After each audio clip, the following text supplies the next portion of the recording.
পক্ষ থেকে আপনাদেরকে এখানে আসার জন্য আমন্ত্রণ জানিয়েছিলাম এজন্যে যে আমাদের আপনারা সবাই জানেন ত্রিপুরা রাজ্যে আগরতলা মিউনিসিপ্যাল কর্পোরেশন সহ রাজ্যের বিভিন্ন মিউনিসিপ্যাল কাউন্সিল এবং নগর পঞ্চায়েতের নির্বাচন ঘোষণা হয়েছে 25শে নভেম্বর।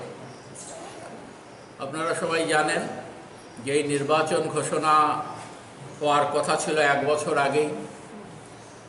ত্রিপুরা রাজ্যে যতদিন বামফ্রন্ট সরকার ছিল নির্দিষ্ট সময়ের মধ্যে প্রতিটি সংস্থার নির্বাচন সংগঠিত হয়েছে, কিন্তু আমরা একবার দেখলাম জোট সরকারের সময়ে কংগ্রেস যুব সমিতি যখন সরকারে ছিল সেই সময়ে ত্রিপুরা রাজ্যে সমস্ত নির্বাচিত সংস্থাগুলো তারা ভেঙে দিয়েছিল এবং 5 বছরের মধ্যে তারা নির্বাচন করেনি।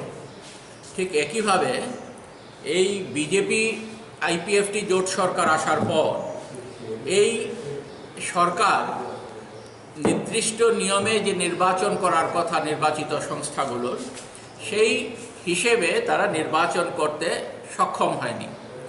গত বছরই নির্বাচন হওয়ার কথা ছিল, কিন্তু বিজেপি নেতৃত্বাধীন সরকার সেই নির্বাচন করেনি। কিছুদিন আগে তারা ঘোষণা করে যে এই নির্বাচন হবে।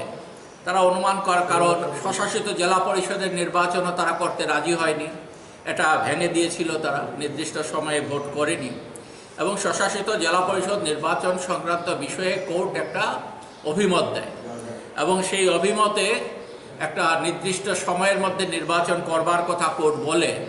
তার ভিত্তিতে সরকার ভীত হয়ে আগরতলা পুর নিগম সহ বিভিন্ন যে শহরের নির্বাচন তারা ঘোষণা করে। কিন্তু নির্বাচন ঘোষণা করার পর যে জিনিসটা আমরা লক্ষ্য করছি তা হচ্ছে যে এই সংস্থাগুলোতে নির্বাচনের নামে এটাকে একটা প্রহসনে রূপান্তরিত করবার জন্যে, গণতন্ত্রকে পুরোপুরি ধূলিসাৎ করবার জন্যে তারা উঠে পড়ে লেগেছে। এই অবস্থাতে দাঁড়িয়েও এ রাজ্যে বামফ্রন্ট তারা বিভিন্ন পুর নিগম সহ বিভিন্ন জায়গায় তারা প্রার্থী ঘোষণা করেছেন। আমরা প্রথমেই CI2 ত্রিপুরা রাজ্য কমিটির পক্ষ থেকে আমাদের রাজ্যের শ্রমজীবী মানুষ সহ রাজ্যের সকল অংশের শুভবুদ্ধি সম্পন্ন শান্তিপ্রিয় মানুষ যারা দেশকে ভালোবাসেন, এই রাজ্যকে ভালোবাসেন, এই দেশ এবং রাজ্যের মানুষকে ভালোবাসেন, তাদের সকলের প্রতি CI2 ত্রিপুরা যে আমরা দেখেছি এই ত্রিপুরা রাজ্যে বামফ্রন্ট পরিচালিত নগর সংস্থা যেখানে যেখানে ছিল সেই সময়ে তারা দুর্দান্তভাবে নগরের উন্নয়নের জন্য কাজ তারা করেছেন এবং এর ফলে আজকে যে আগরতলা শহরের বিশাল পরিবর্তন ঘটেছে। আজ থেকে 30-40 বছর আগের কি আগরতলা শহর ছিল, 30 বছর বা 25 বছর আগে যে মানুষ আগরতলা শহরে এসছেন তারা এসে এখন আগরতলা শহরকে চিনতে পারেন না, কারণ তার বিশাল উন্নয়ন ঘটেছে। এবং শুধু আগরতলা শহর নয়, আমাদের বিভিন্ন রাজ্যের বিভিন্ন যে শহরগুলো আছে এই সমস্ত শহরগুলোরই বিরাট উন্নতি হয়েছে। এর ফলে মানুষ সেখানে এই বিভিন্ন সময়ে 5 বছর পর পর যখন নির্বাচন হয়েছে মানুষ এই উন্নয়নের কাজের প্রতি তারা তাদের সমর্থন জানিয়েছেন এবং বামফ্রন্ট পরিচালিত সংস্থা নির্বাচনের প্রশ্নে তারা ভূমিকা পালন করেছেন। এই সরকার আসার পর আমরা দেখছি এই সরকার নগর সংস্থাগুলোর একদিকে যেমন গোটা রাজ্যের ক্ষেত্রে তারা নেতিবাচক ভূমিকা নিচ্ছে, একটা ইতিবাচক ভূমিকা এই সরকার এখন পর্যন্ত জনগণের স্বার্থে তারা গ্রহণ করে। তারা 299টা প্রতিশ্রুতি দিয়ে সরকারে এসেছিলেন, একটা প্রতিশ্রুতি এই 44 মাস সময়ের মধ্যে একটা প্রতিশ্রুতিও তারা রক্ষা করেননি বিজেপি নেতৃত্বাধীন সরকার। আমরা যদি নগর নিগমগুলোর ক্ষেত্রে দেখি, বিজেপি সরকার প্রতিশ্রুতি দিয়েছিল যে তারা যদি সরকারে আসেন তাহলে পর যা মজুরি আছে এখন সেই মজুরি বেড়ে 340 টাকা হবে। কিন্তু আমরা কি দেখলাম, নগর যে সংস্থাগুলো আছে সেখানে কোথাও কি নগর কি গ্রাম কোথাও 340 টাকা মজুরি হয়নি, প্রতিশ্রুতি তারা রক্ষা করেনি। তারা কথা দিয়েছিল 200 দিনের কাজ তারা দেবে, কিন্তু 200 দিনের কাজ দেওয়া দূরের কথা। আমি আপনাদের একটা তথ্য দিচ্ছি, আগরতলা মিউনিসিপ্যাল কর্পোরেশনে 2016-17 সালে বামফ্রন্ট পরিচালিত যখন আগরতলা পৌর নিগম ছিল, তারা 52 দিনের কাজ দিয়েছিলেন টুয়েপে, ত্রিপুরা আরবান এমপ্লয়মেন্ট প্রোগ্রামে। 2017-18 সালে প্রায় 46 দিন কাজ দিয়েছিল আগরতলা পৌর নিগম।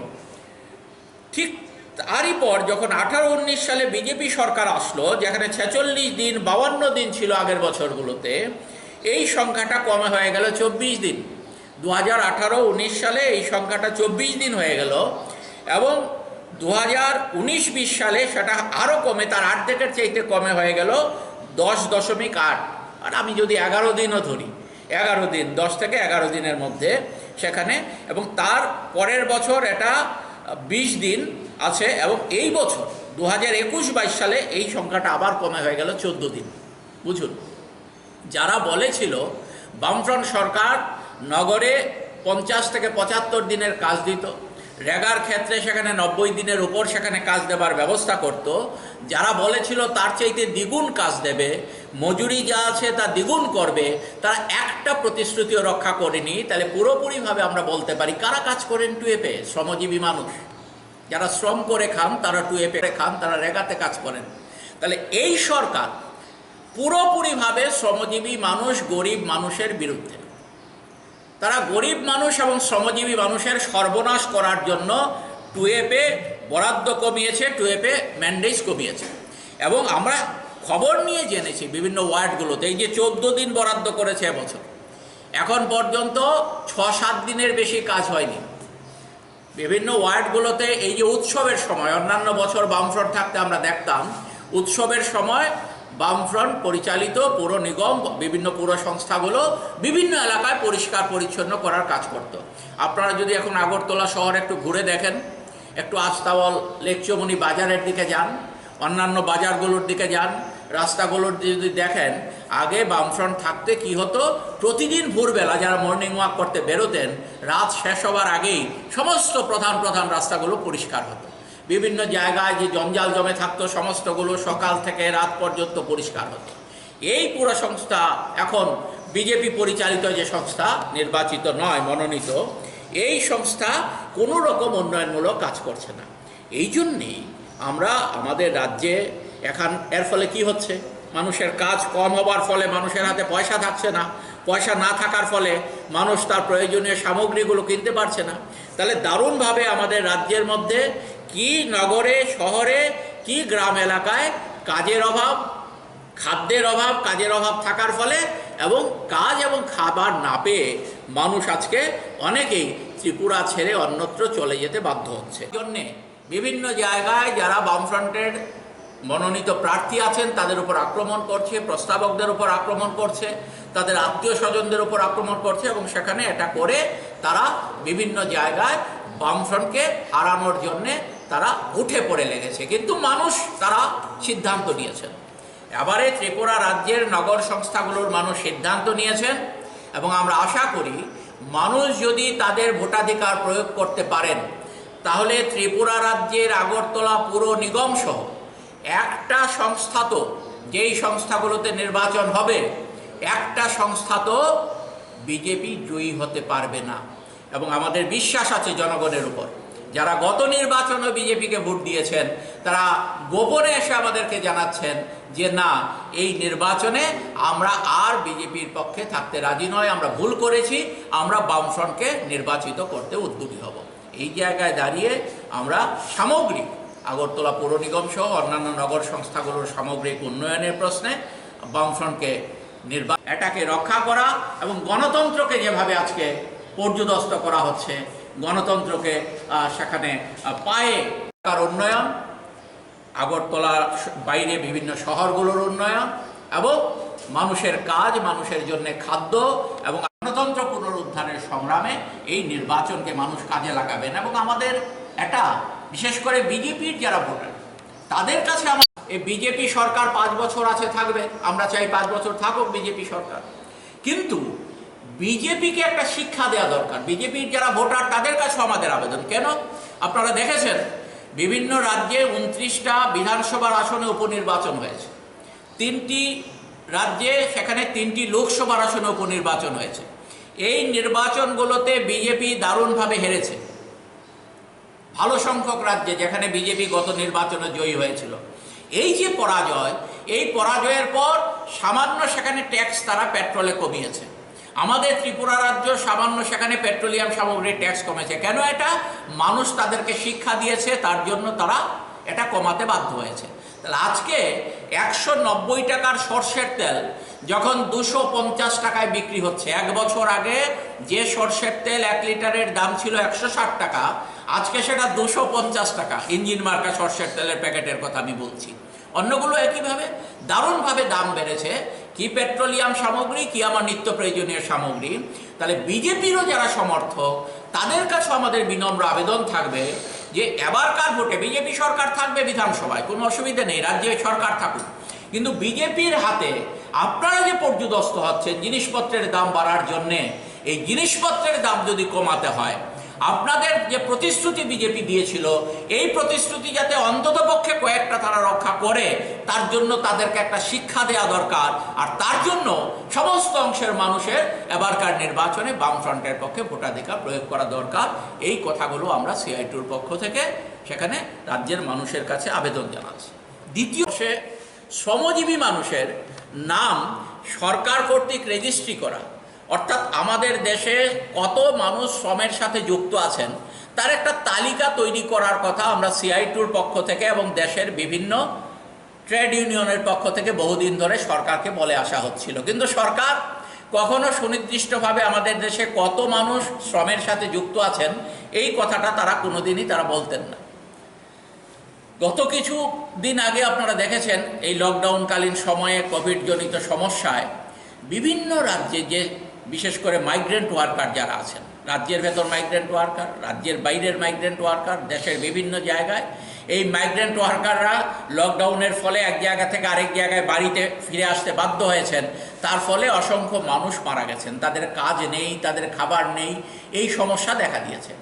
এর ফলে কিছু শুভানুদ্দায়ী মানুষের প্রতি দরদ আছে, ভালোবাসা আছে, এরকম কিছু মানুষ সুপ্রিম কোর্টে গিয়ে বলেছিলেন যে তাদের বিষয়টাকে চিহ্নিত করে তাদের সমস্যা সমাধানের উদ্যোগ নেওয়া হোক।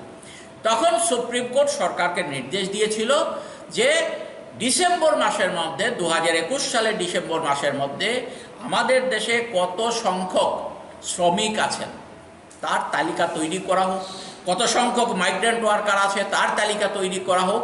এই সুপ্রিম কোর্টের নির্দেশের ফলে সরকার আজকে ই শ্রম পোর্টাল তৈরি করেছে। এই ই শ্রম পোর্টালে কারা নাম অন্তর্ভুক্ত করতে পারবেন? 16 বছর বয়স থেকে 59 বছর বয়স পর্যন্ত নাম অন্তর্ভুক্ত করতে পারবেন। তাহলে ট্রেড ইউনিয়নগুলোর চাপ, অন্যদিকে সুপ্রিম কোর্টের চাপের ফলে সরকার আজকে নাম অন্তর্ভুক্ত করার উদ্যোগ নিয়েছে। আমরা এই রাজ্যের সমস্ত শ্রমজীবী মানুষের কাছে আবেদন জানাবো যে আপনারা ই শ্রম পোর্টালের মধ্য দিয়ে এই শ্রম কার্ড, সেখানে ই শ্রম কার্ড আপনারা নিজেরা তৈরি করুন। আগামী দিনে বিভিন্ন সোশ্যাল সিকিউরিটির প্রশ্নে যে সমস্ত সরকারি সুযোগ সুবিধাগুলো আছে, সরকার আগামী দিনে এই কার্ডের মাধ্যমেই, সেখানে কার্ড যাদের আছে তারাই সেই সুযোগ সুবিধাগুলো সেখানে পাবেন, এই বিষয়গুলো সরকার বলেছে। তাহলে আগামী দিনে এই কার্ড যদি না থাকে মানুষের হাতে তাহলে অসুবিধা হয়ে যাবে। এই বিষয় নিয়ে মানুষ জানেন না এখনও, কিন্তু সব মানুষ জানেন না যে এই শ্রম পোর্টালের মাধ্যমে ই শ্রম কার্ড শ্রমিকদের দেয়া হচ্ছে বা করা হচ্ছে। আমরা তার জন্যে আজকে আমাদের রাজ্যের যিনি শ্রম কমিশনার, এই শ্রম কমিশনারের কাছে সিআইটি রাজ্য কমিটির পক্ষ থেকে আমরা ডেপুটেশনে মিলিত হয়েছিলাম। আমরা শ্রম কমিশনারকে অনুরোধ করেছি যে আমাদের রাজ্যে এখনও সব শ্রমিকরা বিষয়টা জানেন না। আমাদের রাজ্যে প্রায় 15 লাখের কাছাকাছি শ্রমের সাথে যুক্ত মানুষ আছেন। এই শ্রমিকদের এখনো পর্যন্ত মাত্র কয়েক হাজারের নাম নথিভুক্ত হয়েছে। তাহলে মানুষ জানেন না, শ্রমিকরা জানেন না এটা। তার জন্য ব্যাপকভাবে পত্র পত্রিকা এবং আপনাদের প্রচার মাধ্যমের মধ্য দিয়ে যাতে এটা প্রচারে নিয়ে যাওয়া হয়, এই বিষয়টা আমরা শ্রম কমিশনারের কাছে জানিয়েছি। এবং কমন সার্ভিস সেন্টার, যেখানে এই নাম নথিভুক্তের কাজ করা হয়, আমরা বলেছি তার সংখ্যাটা রাজ্যে কম আছে, তার সংখ্যা বাড়ানো হোক। এবং বিভিন্ন জায়গাতে, মহকুমাতে যেখানে শ্রম দপ্তরের অফিস আছে, এই অফিস থেকে এবং অফিসে যারা আধিকারিক আছেন তারা যাতে উদ্যোগী হয়ে এই ই শ্রম কার্ড করানোর জন্যে শ্রমিকদের উৎসাহিত করা এবং নিজেদের অফিসে সেখানে যুক্ত করে আধিকারিকদের যুক্ত করে যাতে এই কার্ড করানোর উদ্যোগ নেওয়া হয় এবং যত তাড়াতাড়ি সম্ভব এই কার্ড করানো হয় তার জন্য আমরা দাবি জানিয়েছি শ্রম কমিশনারের কাছে। আপনাদের এই প্রচার মাধ্যমের মধ্য দিয়ে সে শ্রমজীবী মানুষের নাম সরকার কর্তৃক রেজিস্ট্রি করা, অর্থাৎ আমাদের দেশে কত মানুষ শ্রমের সাথে যুক্ত আছেন তার একটা তালিকা তৈরি করার কথা আমরা সিআইটিউর পক্ষ থেকে এবং দেশের বিভিন্ন ট্রেড ইউনিয়নের পক্ষ থেকে বহুদিন ধরে সরকারকে বলে আসা হচ্ছিল, কিন্তু সরকার কখনো সুনির্দিষ্টভাবে আমাদের দেশে কত মানুষ শ্রমের সাথে যুক্ত আছেন এই কথাটা তারা কোনোদিনই তারা বলতেন না।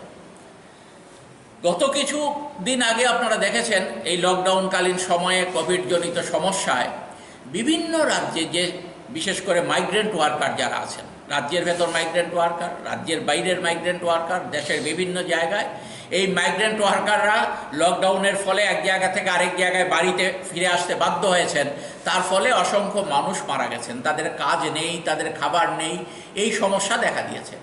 এর ফলে কিছু শুভানুদ্দায়ী মানুষের প্রতি দরদ আছে, ভালোবাসা আছে, এরকম কিছু মানুষ সুপ্রিম কোর্টে গিয়ে বলেছিলেন যে তাদের বিষয়টাকে চিহ্নিত করে তাদের সমস্যা সমাধানের উদ্যোগ নেওয়া হোক। তখন সুপ্রিম কোর্ট সরকারকে নির্দেশ দিয়েছিল যে ডিসেম্বর মাসের মধ্যে 2021 সালের ডিসেম্বর মাসের মধ্যে আমাদের দেশে কত সংখ্যক শ্রমিক আছেন তার তালিকা তৈরি করা হোক, কত সংখ্যক মাইগ্রেন্ট ওয়ার্কার আছে তার তালিকা তৈরি করা হোক। এই সুপ্রিম কোর্টের নির্দেশের ফলে সরকার আজকে ই শ্রম পোর্টাল তৈরি করেছে। এই ই শ্রম পোর্টালে কারা নাম অন্তর্ভুক্ত করতে পারবেন?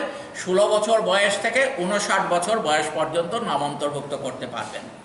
তাহলে ট্রেড ইউনিয়নগুলোর চাপ, অন্যদিকে সুপ্রিম কোর্টের চাপের ফলে সরকার আজকে নাম অন্তর্ভুক্ত করার উদ্যোগ নিয়েছে। আমরা এই রাজ্যের সমস্ত শ্রমজীবী মানুষের কাছে আবেদন জানাবো যে আপনারা ই শ্রম পোর্টালের মধ্য দিয়ে এই শ্রম কার্ড, সেখানে ই শ্রম কার্ড আপনারা নিজেরা তৈরি করুন। আগামী দিনে বিভিন্ন সোশ্যাল সিকিউরিটির প্রশ্নে যে সমস্ত সরকারি সুযোগ সুবিধাগুলো আছে সরকার আগামী দিনে এই কার্ডের মাধ্যমেই, সেখানে কার্ড যাদের আছে তারাই সেই সুযোগ সুবিধাগুলো সেখানে পাবেন, এই বিষয়গুলো সরকার বলেছে। তাহলে আগামী দিনে এই কার্ড যদি না থাকে মানুষের হাতে তাহলে অসুবিধা হয়ে যাবে। এই বিষয় নিয়ে মানুষ জানেন না, এখনও কিন্তু সব মানুষ জানেন না যে এই শ্রম পোর্টালের মাধ্যমে ই শ্রম কার্ড শ্রমিকদের দেয়া হচ্ছে বা করা হচ্ছে। আমরা তার জন্যে আজকে আমাদের রাজ্যের যিনি শ্রম কমিশনার, এই শ্রম কমিশনারের কাছে সিআইটিউ রাজ্য কমিটির পক্ষ থেকে আমরা ডেপুটেশনে মিলিত হয়েছিলাম। আমরা শ্রম কমিশনারকে অনুরোধ করেছি যে আমাদের রাজ্যে এখনও সব শ্রমিকরা বিষয়টা জানেন না। আমাদের রাজ্যে প্রায় 15 লাখের কাছাকাছি শ্রমের সাথে যুক্ত মানুষ আছেন। এই শ্রমিকদের এখনো পর্যন্ত মাত্র কয়েক হাজারের নাম নথিভুক্ত হয়েছে। তাহলে মানুষ জানেন না, শ্রমিকরা জানেন না এটা। তার জন্য ব্যাপকভাবে পত্র পত্রিকা এবং আপনাদের প্রচার মাধ্যমের মধ্য দিয়ে যাতে এটা প্রচারে নিয়ে যাওয়া হয়, এই বিষয়টা আমরা শ্রম কমিশনারের কাছে জানিয়েছি। এবং কমন সার্ভিস সেন্টার যেখানে এই নাম নথিভুক্তের কাজ করা হয়, আমরা বলেছি তার সংখ্যাটা রাজ্যে কম আছে, তার সংখ্যা বাড়ানো হোক। এবং বিভিন্ন জায়গাতে মহকুমাতে যেখানে শ্রম দপ্তরের অফিস আছে, এই অফিস থেকে এবং অফিসে যারা আধিকারিক আছেন তারা যাতে উদ্যোগী হয়ে এই ই শ্রম কার্ড করানোর জন্যে শ্রমিকদের উৎসাহিত করা এবং নিজেদের অফিসে সেখানে যুক্ত করে, আধিকারিকদের যুক্ত করে যাতে এই কার্ড করানোর উদ্যোগ নেওয়া হয় এবং যত তাড়াতাড়ি সম্ভব এই কার্ড করানো হয় তার জন্য আমরা দাবি জানিয়েছি শ্রম কমিশনারের কাছে। আপনাদের এই প্রচার মাধ্যমের মধ্য দিয়ে আমরা কত শ্রমিক এই রাজ্যে আছি, কত শ্রমিক ভারতবর্ষে আছে, এই শ্রম কার্ড করার মধ্য দিয়ে তার একটা হিসেব বেরিয়ে আসবে এবং সোশ্যাল সিকিউরিটির প্রশ্নে এই কার্ডটা যাতে সহায়ক হয়, সাহায্য করে, তার জন্য আমরা সমস্ত শ্রমজীবী মানুষের কাছে বিষয়টা নিয়ে যাচ্ছি। কিছু বামপন্থীর উপর আক্রমণ করা হচ্ছে দৃষ্টিতে দ্বারা এবং কিছু প্রত্যাহারও করা হয়েছে কিছু প্রার্থী, সেই বিষয়টা কি? এটা আমরা তো বলেছি রাজ্যে এখন গণতন্ত্র নেই, গণতন্ত্রকে এখানে হত্যা করা হয়েছে, একটা স্বৈরাচারী শাসন আমাদের রাজ্যে চলছে। স্বাভাবিক কারণেই বামফ্রন্টের প্রার্থীরা যখন বিভিন্ন জায়গায় মনোনয়ন দেওয়ার জন্য সেখানে প্রস্তুতি নিচ্ছিলেন, তখন তারা বুঝতে পেরেছে যে বামফ্রন্টের উপর যতই আমরা আক্রমণ করি না কেন, তাদের বাড়িঘর জ্বালিয়ে দেওয়া, বাড়িঘর ভেঙে ফেলা, তাদের যে উপার্জনের যে ব্যবস্থাগুলো আছে এই সমস্ত কিছু ধ্বংস করে দেওয়া সত্ত্বেও সেই মানুষরা কেউ বিজেপির দিকে যায়নি, তারা বামফ্রন্টের সাথেই আছেন। এর ফলে বিজেপি ভীত হয়ে গেছে। তার জন্যে বিভিন্ন নগর পঞ্চায়েত এবং পুর পরিষদ এলাকায় আমরা দেখেছি অনেকগুলোতে, যেমন কমলপুরে, যেমন আমরা দেখেছি মোহনপুরে, যেমন আমরা দেখেছি রানীর বাজারে, জিরানিয়াতে, বিশালগড়ে, উদয়পুরে, শান্তির বাজারে। 27 তারিখ যেদিন থেকে মনোনয়নপত্র জমা দেওয়ার তারিখ, সেদিন থেকে শত শত ছেলেদের নিয়ে তারা ক্যাম্প করেছে। খাওয়া দাওয়ার ব্যবস্থা, রাতে এবং দিনে খাওয়া দাওয়ার ব্যবস্থা করেছে। প্রত্যেকের হাতে লেটেল উইপন, অর্থাৎ বিভিন্ন ধরনের অস্ত্রশস্ত্র, লাঠি থেকে আরম্ভ করে বিভিন্ন ধরনের অস্ত্রশস্ত্র নিয়ে তারা রাস্তার মধ্যে গোটা এসডি অফিসের ভেতরে তারা বসে আছে। এমনকি এসডি অফিসের কর্মচারীদের ব্যাগ পর্যন্ত তারা চেক করেছে। এর ফলে অনেকটা জায়গায় বামফ্রন্টের প্রার্থীরা মনোনয়ন দিতে পারেননি। কিছু কিছু জায়গায় উইথড্র করতে বাধ্য হয়েছেন। কীরকমভাবে? প্রার্থীকে গিয়ে বলা হচ্ছে যে তোমার বাড়িঘর জ্বালিয়ে দেব, তোমার বাড়িঘর ভেঙে ফেলবো। প্রার্থীর যদি কোথাও মেয়ে থাকে, সেই মেয়েকে গিয়ে বলা হচ্ছে, মেয়ের জামাইকে চাপ দেওয়া হচ্ছে, তুমি তোমার শ্বশুরকে বলো প্রার্থীপদ প্রত্যাহার না করলে তোমার বাড়ি ধ্বংস করে ফেলবো। একটা 1.5 বছরের শিশুকে তার উপর রামদা ধরে বলা হচ্ছে এখনই যদি প্রার্থীপদ প্রত্যাহারের বিষয়টা সিদ্ধান্ত না নেওয়া হয় তাহলে সেখানে তাকে হত্যা করে ফেলা হবে। আপনারা দেখেছেন বাদারঘাটের মধ্যে প্রার্থী না, প্রার্থীর শুধু প্রস্তাবক হয়েছিলেন বাধারঘাট মাতৃপল্লী এলাকায়। প্রস্তাবক হওয়ার ফলে সেখানে তাকে হত্যা করার জন্য আক্রমণ করা হয়। তার দুটো হাত পুরোপুরি ভেঙে গেছে, পা ভেঙে গেছে, মাথায় আঘাত পেয়েছে, গোটা শরীরে আঘাত পেয়েছে। ত্রিপুরায় তার চিকিৎসার ব্যবস্থা নেই, তার জন্য তাকে কলকাতা নিয়ে যেতে হয়েছে। তাহলে এইরকম একটা অবস্থাতে 2-4 জন প্রার্থী সেখানে প্রত্যাহার করতে বাধ্য হয়েছেন। কিন্তু বেশিরভাগ প্রার্থী তাদের বাড়িঘর ভেঙেও যদি দেওয়া হয়, বেশিরভাগ প্রার্থী তাদের অর্থনৈতিক সমস্ত সংস্থানগুলোকে যদি ধ্বংস করে দেওয়া হয়, তারা দৃঢ়ভাবে বলছেন আমরা বামফ্রন্টের পক্ষে নির্বাচনে প্রতিদ্বন্দ্বিতা করছি, জনগণ আমাদের পাশে আছেন, আমরা নির্বাচনে থাকব, যত আক্রমণই আমাদের উপর আসুক না কেন। এই যে প্রার্থীদের দৃঢ়তা, মনোভাব, তার জন্য আমরা তাদেরকে অভিনন্দিত করছি সিআইটির পক্ষ থেকে। তৃণমূল তো 51টা প্রার্থী দিয়েছে, আপনার 25 বছর ক্ষমতা ছিলেও কয়েকটা প্রত্যাহার করেছেন, তারা তো ক্ষমতা থাকা সত্ত্বেও নেই, তারপরে তো দিয়েছে। এটা তৃণমূলের তারা বলতে পারবেন। মানুষ দেখছেন, মানুষ জানেন, বিজেপিও জানে। এবং আপনারা দেখেছেন যে যখন 3রা মার্চ এখানে নির্বাচনে ফলাফল ঘোষণা হলো, তখন দিল্লিতে আমাদের দেশের প্রধানমন্ত্রী নরেন্দ্র মোদীকে ঘোষণা সেখানে বলা হয়েছিল। আরও কিছু রাজ্যের নির্বাচন সেখানে হয়েছিল। ওই নির্বাচন নিয়ে মোদী যতটা না সেখানে আনন্দ প্রকাশ করেছেন, তার চেয়ে অনেক বেশি আনন্দ প্রকাশ করেছিলেন ত্রিপুরাকে নিয়ে। তো মানুষ বলেছিলেন যে ত্রিপুরা দিল্লির কাছে বা ভারতবর্ষ অন্য রাজ্যের কাছে ত্রিপুরা একটা ছোট রাজ্য, যে ত্রিপুরায় একটা ছোট রাজ্যের জয় নিয়ে আপনারা এত উৎফুল্ল কেন? তারা বলেছিলেন এখানে একটা বামপন্থী আদর্শের বিরুদ্ধে, মতাদর্শের বিরুদ্ধে আমরা সেখানে আমাদের মতাদর্শের জয় দেখতে পেয়েছি। এর কারণ তারা কমিউনিস্টদের, বামপন্থীদের তারা মনে করে তাদের কাছে সবচাইতে বড় শত্রু। তার জন্য এখানে আক্রমণটা মূলত বামপন্থীদের বিরুদ্ধে, কমিউনিস্টদের বিরুদ্ধে। অন্যদের সাথে তাদের সেরকম কখনো কখনো দহরম মহরম থাকে, কখনো কখনো সেখানে একসাথে মিলেমিশে তারা চলার চেষ্টা করেন। তাহলে আক্রমণ তারা মনে করেন যে বিজেপিকে যদি কেউ রুখতে পারে, বিজেপিকে যদি প্রতিহত করতে পারে, এটা হচ্ছে বামপন্থীরা। আর তার জন্যে আক্রমণটা বামপন্থীদের উপরই মূলত আসছে। ছোটোখাটো লোক দেখানোর জন্য কিছু কিছু আক্রমণ দেখা যাচ্ছে তৃণমূল, আমরা সেটাও সমালোচনা করি, আমরা সেটারও নিন্দা জানাই। আমি কাগজের বিরুদ্ধে আমাদের কোনো ক্ষোভ নেই। সেটা হচ্ছে যে বিশেষ করে সিপিআইএম, আমি বামফ্রন্ট বলছি না এখানে, কারণ হ্যাঁ বামফ্রন্ট প্রার্থীদের উপরে আক্রমণটা হচ্ছে, যেটা সম্ভবত বললেন, বাধ্য হয়েছে প্রার্থীরা সেখানে তাদের প্রার্থীপদ প্রত্যাহার করে নিতে। কিন্তু সেই সংবাদপত্রটি লিখেছে যে কোথায় আক্রমণ, কোথায় সন্ত্রাস, আমরা তো দেখছি না।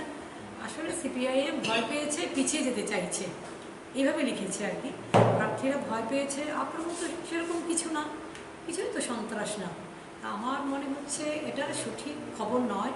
আপনারা যদি প্রার্থীদের সঙ্গে কথা বলেন, যেই প্রার্থীরা প্রত্যাহার করে নিয়েছে 14, 15, 18, 20 এই ওয়ার্ডগুলিতে, তাহলে দেখবেন প্রার্থীদের কাছ থেকে আপনারা সঠিক তথ্যটা আপনারা সংগ্রহ করতে পারবেন। তাতে বেরিয়ে আসবে যে কিভাবে, মানে রাতের অন্ধকারে গিয়ে কিভাবে আমাদের বামফ্রন্টের প্রার্থীদের বাড়িতে গিয়ে তারা সেখানে অত্যাচার করছে, ভয় দেখাচ্ছে, হুমকি দেখাচ্ছে।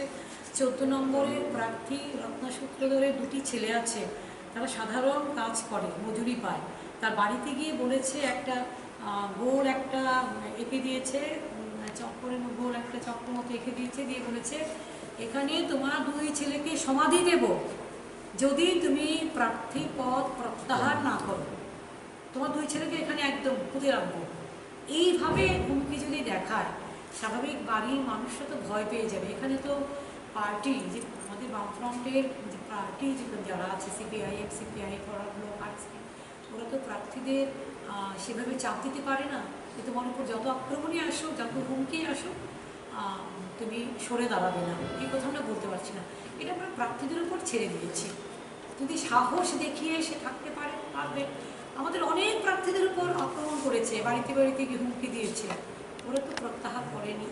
সুতরাং যেখানে যেভাবে তারা পেরেছে তারা প্রার্থীদের ভয় দেখিয়েছে। সুতরাং এটা নিয়ে আমাদের বক্তব্য, সিআইপির বক্তব্য, আপনারা সঠিকভাবে খবর নিয়ে আপনারা সংবাদ পরিবেশন করুন। Subscribe to Tripura Info and press the bell icon so that you never miss any latest updates and news on Tripura.